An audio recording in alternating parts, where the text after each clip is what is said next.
उद्देश्य कि गांव के लोगों का हमेशा कल्याण हो, इसीलिए भगवान प्रभु राम की प्राण प्रतिष्ठा, राम, सीता और लक्ष्मण हनुमान जी लोग प्राण प्रतिष्ठा का आयोजन किया जा रहा है। इस पीरलपुर ग्राम में शादी करके आए, तब से मेरी तमन्ना थी कि एक बाबा का मंदिर होना चाहिए।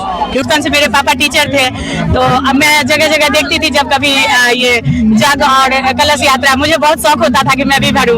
उस समय मम्मी भगवान से हमेशा प्रार्थना करती हूँ कि मैं इसी तरह जमीन से जुड़ी रहूं, चाहे कितनी भी सफलता के उच्च शिखर पे पहुंच जाऊं, लेकिन मुझे जमीन से जुड़े रहे, बस यही भगवान से प्रार्थना। जय श्री राम। आप लोगों को पता ही होगा जो खानपुर प्रखंड के पीरलपुर शोभन में राम दरबार, राम जी का प्राण प्रतिष्ठा को लेकर भव्य आयोजन रखा गया है, जिसमें सभी श्रद्धालुगण यहाँ पे स्थित हैं और कलश यात्रा को लेकर के सभी लोग संगम घाट पे आ चुके हैं। और कलश यात्रा के बाद वहाँ पे जो है सो यज्ञ का कार्यक्रम भी रखा गया है। यज्ञ होगा, शाम तक पूजा पाठ सब भी होगा और फिर कल जो है सो नगर भ्रमण है, जलादिवास है, अनादिवास है, इत्यादि वास है, गिरतादिवास, सभी वास है जिसमें पूजा पाठ किया जाएगा। और नगर भ्रमण में भगवान को लेकर के और पूरा नगर घुमाया जाएगा, जिसमें सभी श्रद्धालु लोग उसमें उपस्थित रहेंगे।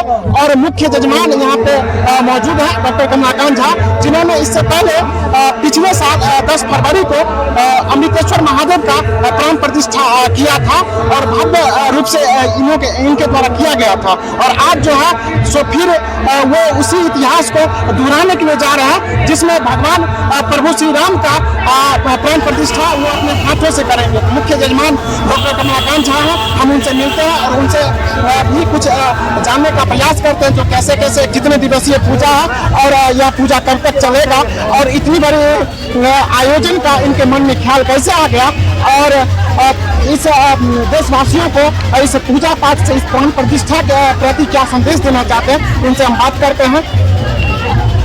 जय श्री राम। गांव में भक्ति भाव बढ़े, है ना, प्रयास करते हैं कि गांव का एक धरोहर, हम तो नहीं रहेंगे लेकिन फिर भी गांव के लोगों को कल्याण होगा और इसी उद्देश्य कि गांव के लोगों का हमेशा कल्याण हो, इसीलिए भगवान प्रभु राम की प्राण प्रतिष्ठा, राम, सीता और लक्ष्मण हनुमान जी लोग प्राण प्रतिष्ठा का आयोजन किया जा रहा है। कितने दिवसीय पूजा ये है? 3 दिवसीय पूजा है।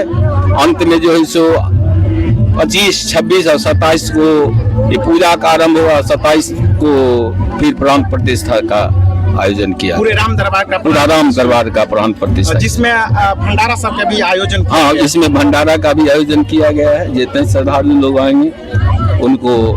अच्छा, इतना छोटा सा गांव में पिछले साल भी आपने, पैसा तो बहुत होता है लेकिन यह सब मौका सभी को नहीं मिल पाता। पिछले साल भी आपने अपने हाथों से अमृतेश्वर महादेव का प्राण प्रतिष्ठा किया था और इतनी जल्दी फिर कैसे आपके मन में इतना ख्याल आ गया जो प्रभु श्री राम को भी आपने प्राण प्रतिष्ठा देने के लिए 27 तारीख को आप जा रहे हैं? मेरे मन में आया कि जब महादेव आए हैं और महादेव के बिना राम का कोई अस्तित्व नहीं है, राम के बिना महादेव का कोई अस्तित्व नहीं है। अतः मेरे ख्याल में आया कि बहुत से जल्द है ना महादेव के लिए राम दरबार का भी स्थापना किया जाए। और मेरे प्रयास से, है ना, और साल के अंदर में यह आयोजन किया गया है और सभी ग्रामवासियों तथा अन्य लोगों के सहयोग से यह संभव हो सका। आप पूरे देशवासियों को क्या संदेश देना चाहते हैं? हम यह संदेश देना चाहते हैं कि लोगों को भक्ति भाव बने रहे हमेशा, क्योंकि लेना देना बस धन दौलत की आवश्यकता है, कुछ नहीं है। फिर आगे जो है सो कौन संभालेगा, आगे जीवन को कौन संभालेगा? जब तक शरीर है ना, तब तक तो सब कुछ कर लेता है, फिर आगे। इसीलिए प्रभु सबको भक्ति भाव दे और आगे के जीवन, है ना, सुखमय बनावे, है ना। इस जीवन के अंत के बाद भी वो हमेशा कल्याण हो लोगों को और अपने धाम बुला ले। इसी उद्देश्य से मैं इनकी स्थापना कर रहा हूँ। आपने भी पिछले साल खूब धूमधाम से भगवान अमृतेश्वर महादेव का अमृतेश्वर महादेव का प्राण प्रतिष्ठा किया था, और फिर इस साल लगा ही है कि आपने प्रभु श्री राम का भी प्राण प्रतिष्ठा करने के लिए जा रहे हैं। हम जब से इस पीरकपुर ग्राम में शादी करके आए तब से मेरी तमन्ना थी कि एक बाबा का मंदिर होना चाहिए, क्योंकि हम दूर दराज जा नहीं सकते हैं। मेरे पति हाई स्कूल के टीचर थे, उनको फुर्सत नहीं थी जो हमको बाबा मंदिर ले जाते। हर व्रत में हम रो रो के रहते थे, कहते थे बाबा मेरे गांव आइए, बाबा मेरे गांव आइए।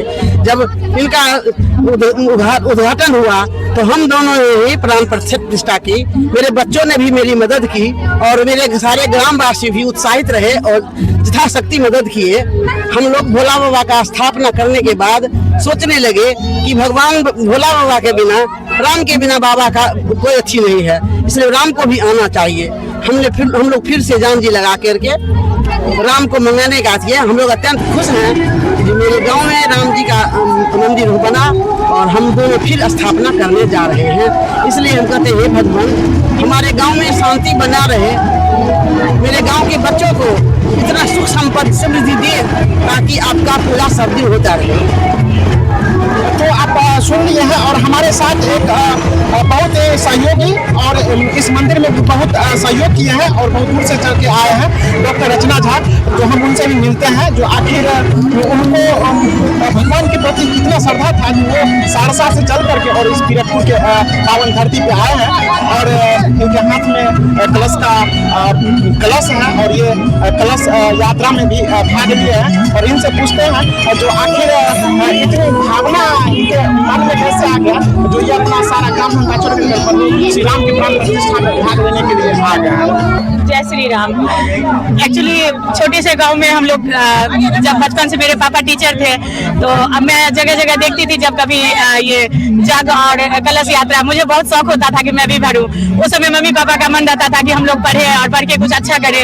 ये छोटे से गाँव से पढ़ के डॉक्टर बने और उन लोग अथक प्रयास की वजह से हम लोग 3 भाई बहन आज डॉक्टर हैं, हर जगह अपने अपने फील्ड में बहुत आगे हैं। तो ये मेरे पिताजी का शौक था सब दिन से कि गाँव में मंदिर हो, और जब आज ये आयोजन किया गया तो मैं वहाँ से अपने शौक को पूरा करने अभी इस स्थिति में भी आई कि, और मैं भगवान से हमेशा प्रार्थना करती हूँ कि मैं इसी तरह जमीन से जुड़ी रहूँ, चाहे कितनी भी सफलता के उच्च शिखर पे पहुँच जाऊँ, लेकिन मुझे जमीन से जुड़े रहे, बस यही भगवान से प्रार्थना।